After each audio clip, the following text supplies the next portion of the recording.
हम लोग ऋग्वैदिक काल पढ़ रहे थे। हम लोग क्या पढ़ रहे थे? ऋग्वैदिक काल। ऋग्वैदिक काल में जो हम लोगों ने कल पढ़ा वो पढ़ा, परिचय पढ़ा और फिर स्रोत पढ़ा। फिर हम लोगों ने क्या पढ़ा? स्रोत पढ़ा। स्रोत कितने प्रकार के होते हैं? दो प्रकार के होते हैं, पुरातात्विक होते हैं और साहित्यक होते हैं। साहित्य में ऋग्वेद काल के लिए हमारे पास एक ही स्रोत है, वो है ऋग्वेद। और पुरातत्व में हमने पढ़ा इराक का 2300 BC का विलेख। इसमें दो व्यक्ति का चर्चा है, अरिसेन और सोमसेन, जो इराक से हमें मिला है। फिर हमने आपको कस्सी अभिलेख का चर्चा किया था, ये 1600 BC का है। और इससे हम बताए थे कि आपको ईरान की एक शाखा, ईरान से भारत की एक आर्यों की एक शाखा आई, और फिर बोगाजकोई अभिलेख के बारे में बताया था मैंने। ये सब हम बता चुके हैं।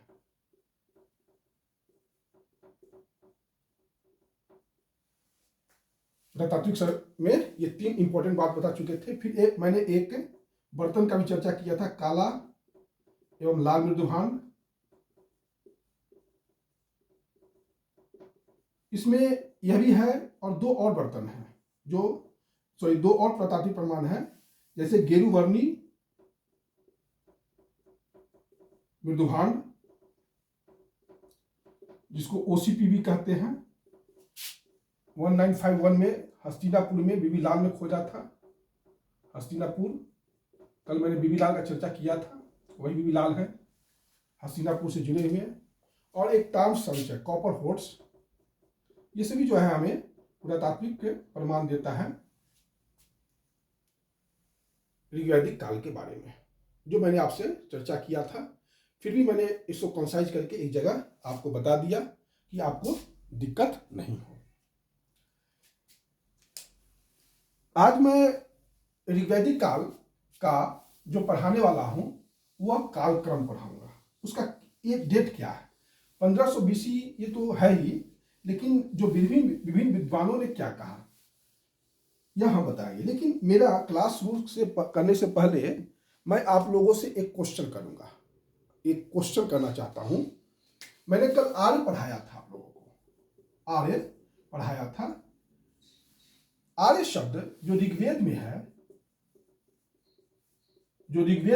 36 बार ऋग्वेद में इसका प्रयोग हुआ है। उसका क्या अर्थ है? श्रेष्ठ, सभ्य या कुलीन, सभ्य या कुलीन। तो आर्य शब्द क्या इंगित करता है? उसका पहला ऑप्शन मैंने दिया श्रेष्ठ, सभ्य या कुलीन। दूसरा ऑप्शन दिया भारोपीय भाषा, भारोपीय भाषा।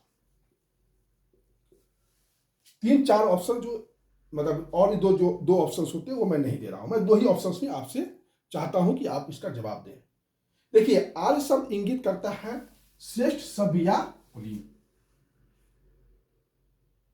यह आप ध्यान रखिएगा, परीक्षा में पूछे तो आप कंफ्यूज मत होइएगा, भारोपीय भाषा टिक नहीं कर दीजिएगा। इसका आंसर श्रेष्ठ, सभ्य या कुलीन, क्योंकि ऐसा क्वेश्चन 2 बार, एक बार आईएएस में पूछ चुका है और उत्तर प्रदेश लोक सेवा आयोग ने भी इस प्रश्न को किया था। मैं इसलिए इसको यहाँ क्लियर कर दिया कि आप लोग परीक्षा हॉल में पूछा जाए तो आप लोग भारोपीय भाषा नहीं लगाते, क्योंकि वो भारोपीय भाषा बोलते थे। भारोपीय भाषा तो यूनान के लोग भी बोलते थे, लैटिन के लोग भी बोलते थे, ईरान के लोग भी बोलते थे। लेकिन जो क्वेश्चन का जो डिमांड है, आर्य शब्द इंगित करता है वह श्रेष्ठ, सभ्य या कुलीन। अब आप लोग समझ गए होंगे। अब हम आगे बढ़ते हैं। आज हम जो पढ़ाएंगे, सबसे पहले कालक्रम पढ़ाएंगे कि ऋग्वेद काल का समय क्या है। एक हमारे स्वतंत्रता सेनानी थे, आप लोग नाम बहुत जानते होंगे, बाल गंगाधर तिलक। गंगाधर तिलक,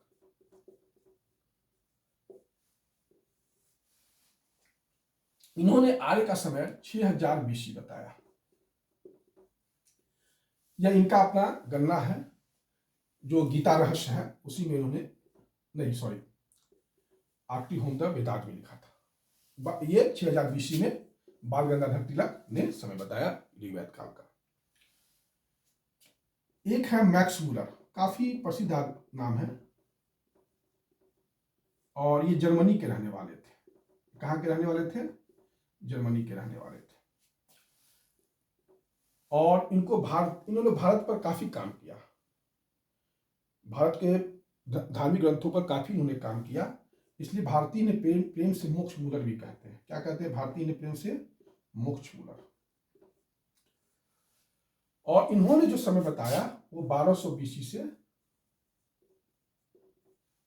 1000 BC बताया। ये मैक्स मूलर का है।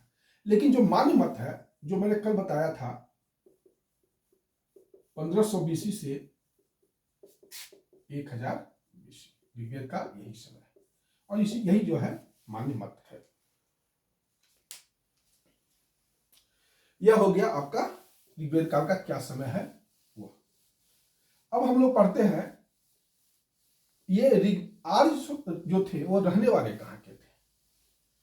क्वेश्चन यह कि आर्य रहने वाले मूलतः कहाँ के थे, मूलतः ये कहाँ के रहने वाले थे। देखिए, इसमें दो विचार पनप गया, पुरातत्व प्लस भाषाविद, और कल मैंने M17 का चर्चा किया था, आनुवांशिक कोड का, आपको मैंने बताया था।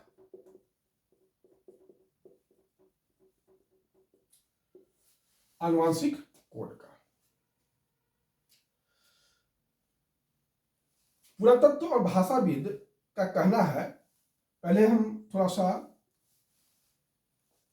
इस पर आएंगे, लेकिन यह यहां पर चर्चा कर दिए, फिर हम थोड़ा सा बाल गंगाधर तिलक पर जा रहे हैं। बाल गंगाधर तिलक, बाल गंगाधर तिलक ने कहा कि आर्य जो थे आर्कटिक प्रदेश के रहने वाले थे, आर्कटिक। और उन्होंने ऐसा इसलिए कहा क्योंकि ऋग्वेद में 6 महीना दिन और 6 महीना रात का चर्चा है, और यह संभव आर्कटिक प्रदेश में ही हो सकता है। तो बाल गंगाधर तिलक ने आर्कटिक प्रदेश को लिया। उसके बाद है हमारे स्वामी दयानंद सरस्वती। क्या नाम है? स्वामी दयानंद सरस्वती। इन्होंने कहा तिब्बत, इनका तिब्बत है। एक है अविनाश चंद्र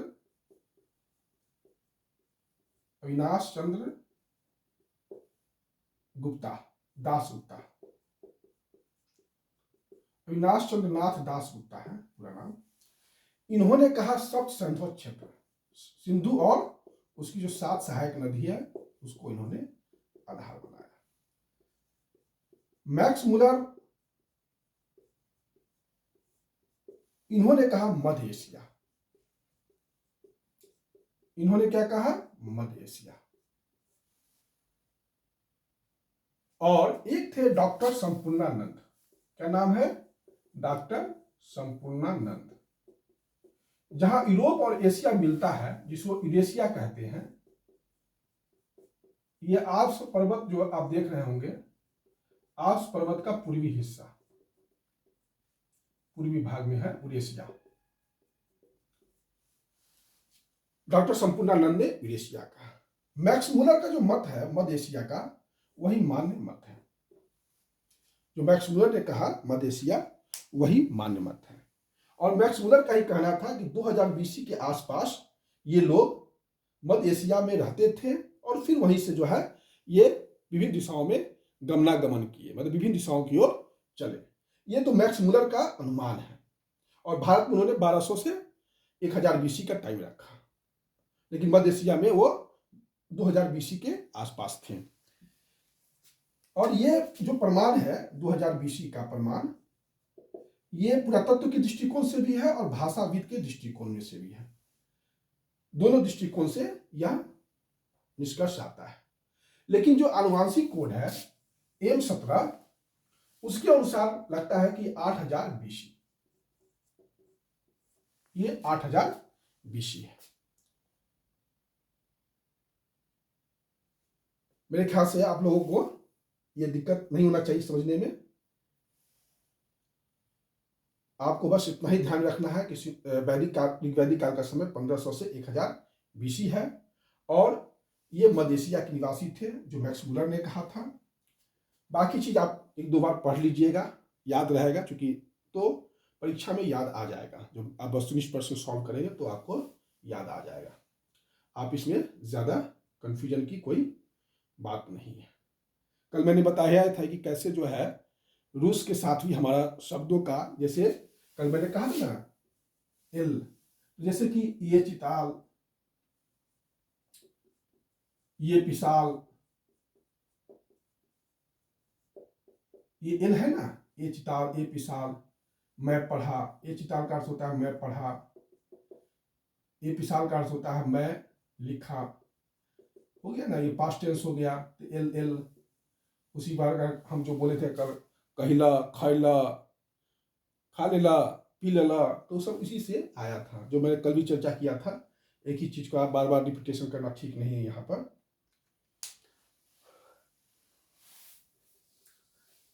ये हो गया आपका कि आर्य कहाँ के रहने वाले थे।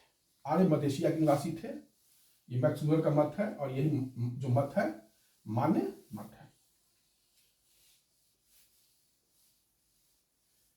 अब देखिए, हम अब आर्य का भौगोलिक राजनीतिक स्थिति पढ़ेंगे। राजनीतिक स्थिति पढ़ेंगे।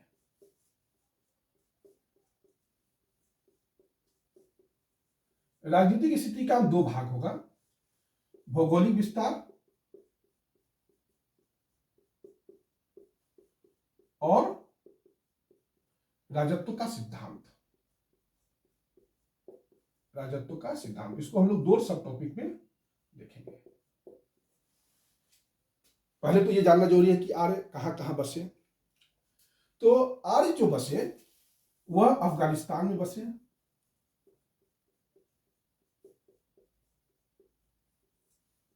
पाकिस्तान का पंजाब और भारत का पंजाब में बसे। हम पंजाब कंप्लीट लिख रहे हैं, इसमें पाकिस्तान का पंजाब भी है और भारत का पंजाब भी है। हरियाणा है। अभी हम जो बात कर रहे हैं वो ऋग्वैदिक आर्य की बात कर रहे हैं, ये मत भूलिएगा, पूरा वेद ऋग्वेद की बात हम कर रहे हैं, ऋग्वैदिक आर्य का। हरियाणा और पश्चिमी उत्तर प्रदेश, अफगानिस्तान, पाकिस्तान का पंजाब, हरियाणा, पश्चिमी उत्तर प्रदेश, और ये पूरा जो क्षेत्र है वो सप्त सिंधु क्षेत्र कहलाता है। वो क्या कहलाता है? सप्त सिंधु क्षेत्र कहलाता है। सिंधु और उसकी 7 सहायक नदी, सिंधु और उसकी 7 सहायक नदी।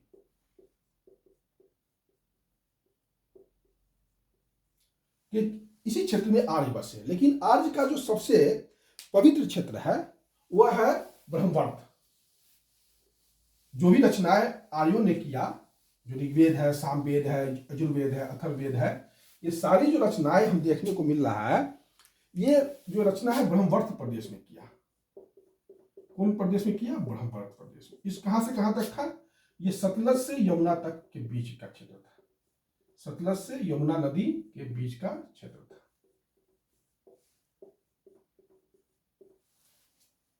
ये बहुत ही पवित्र क्षेत्र था। ऋग्वेद में 42 नदी का वर्णन है, 42 नदी का वर्णन है। लेकिन जो नदी सूक्त है, ऋग्वेद का जो नदी सूक्त है, उसमें सिर्फ 21 नदी का वर्णन है। पूरे ऋग्वेद में 42 नदी का वर्णन है, लेकिन सिर्फ ऋग्वेद के नदी सूक्त में 21 नदी का वर्णन है। लेकिन इसमें विपाशा या व्यास नदी का वर्णन नहीं है। व्यास नदी का वर्णन नहीं है। इनकी जो सबसे महत्वपूर्ण नदी वो था सिंधु। इनकी सबसे महत्वपूर्ण नदी सिंधु था, और सबसे पवित्र नदी कौन सा था? सरस्वती। सरस्वती को नदी तमा कहा इन्होंने, नदियों की माता, और फिर इसे विद्या की देवी के साथ इन्होंने जोड़ दिया। ऋग्वेद में सबसे ज्यादा किसी नदी का चर्चा है तो वह है सिंधु नदी का, और सबसे पवित्र नदी ऋग्वेद में किसी को माना गया है तो वह है सरस्वती नदी। सरस्वती नदी को नदी तमा विद्या की देवी भी इसको कहा गया।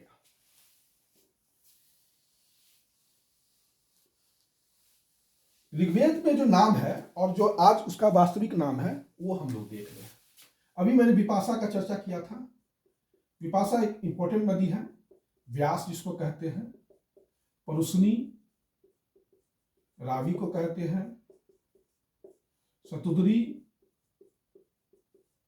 सतलज को कहते हैं, अश्विनी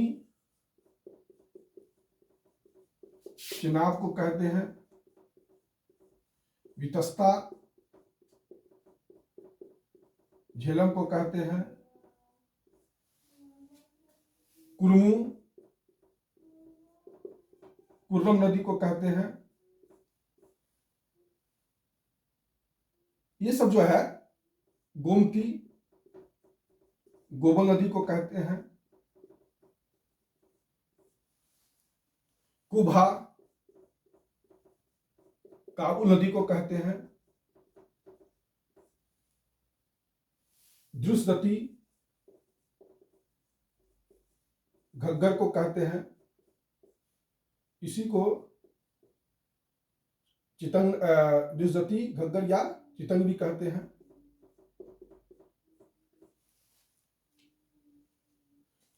ये सब जो है ऋग्वेद में वर्णित इंपॉर्टेंट नदी है। इसको हम लोग ध्यान में रखेंगे, यह आपसे परीक्षाओं में बार बार पूछा जाता है। ऋग्वेद में चारों समुद्र का वर्णन है, 4 समुद्र का वर्णन है और मरुस्थल का भी वर्णन है। मरुस्थल के लिए धर्म शब्द आया है और हिमालय पर्वत की चोटी के लिए मुजवंत आया है शब्द। हिमालय पर्वत के लिए मुजवंत आया है। ये सब काफी इंपॉर्टेंट है। ऋग्वेद में गंगा की चर्चा, ऋग्वेद में यमुना की चर्चा 3 बार और गंगा की चर्चा 1 बार किया गया। ऋग्वेद में यमुना की चर्चा 3 बार और गंगा की चर्चा 1 बार किया गया। यह सब आपसे परीक्षाओं में पूछा जाता है, प्रायः पूछ देगा कि ये कौन सा नदी कहां से है, मिलाने के लिए आपको दे देगा।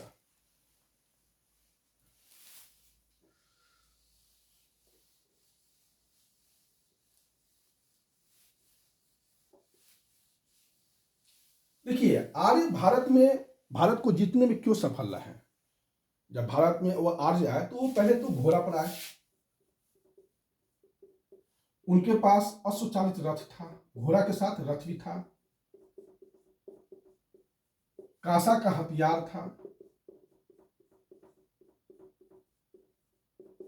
और दुर्ग को तोड़ने के लिए पूर चरिष्णु, जो दुर्ग थे उसको तोड़ने के लिए हथियार था पूर चरिष्णु।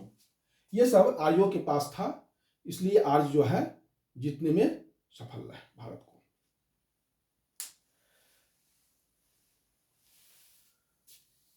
आर्य जो है भारत में कई शाखाओं में आए। आर्य भारत में कई शाखाओं में आए, इसको ध्यान में रखिएगा। आर्य एक ही साथ भारत में नहीं आए, बहुत से बार बार शाखाओं में आए। और जो विभिन्न शाखाओं में जो आए हो, तो उस जो पहले आर्य आए उनको दास कहा गया और दस्यु की चर्चा मिलती है।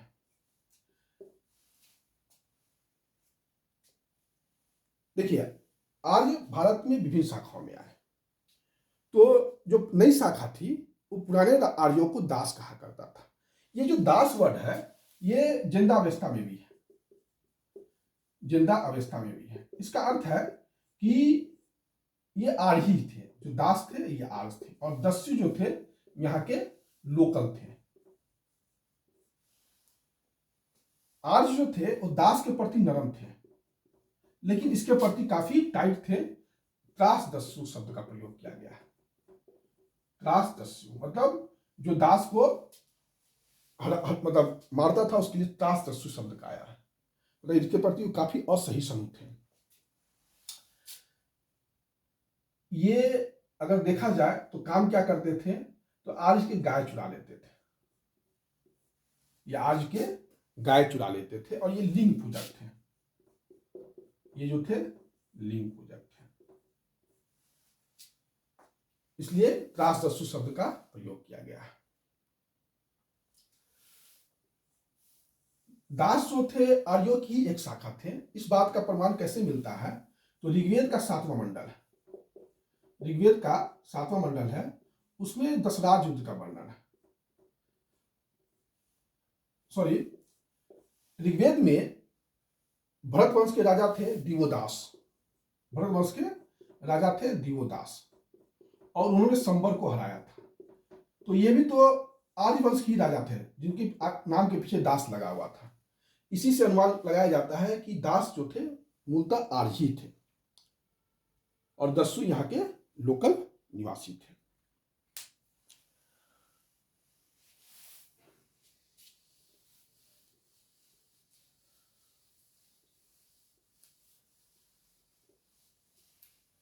ऋग्वेद में जो युद्ध हुआ है वह आर्य और अनार्यों, आर्य और अनार्य के बीच तो हुआ ही है, आर्य आर्य के बीच भी हुआ है। जैसे ऋग्वेद का 7वां मंडल है, उसमें दशराज युद्ध का वर्णन है, दशराज युद्ध का वर्णन है। और ये किस नदी पर हुआ था? परुष्णी नदी अर्थात रावी के किनारे हुआ था।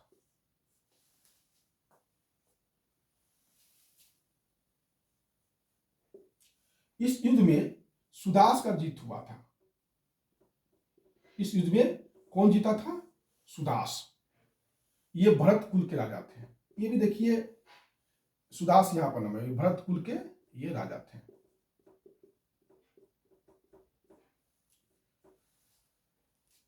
और इन्होंने 10 राजा, मतलब 5 आर्य राजा थे, 5 आर्य राजा थे और 5 अनार्य राजा को हराया था। 5 अनार्य राजा को हराया था। 5 आर्य राजा थे और 5 अनार्य राजा को हराया था।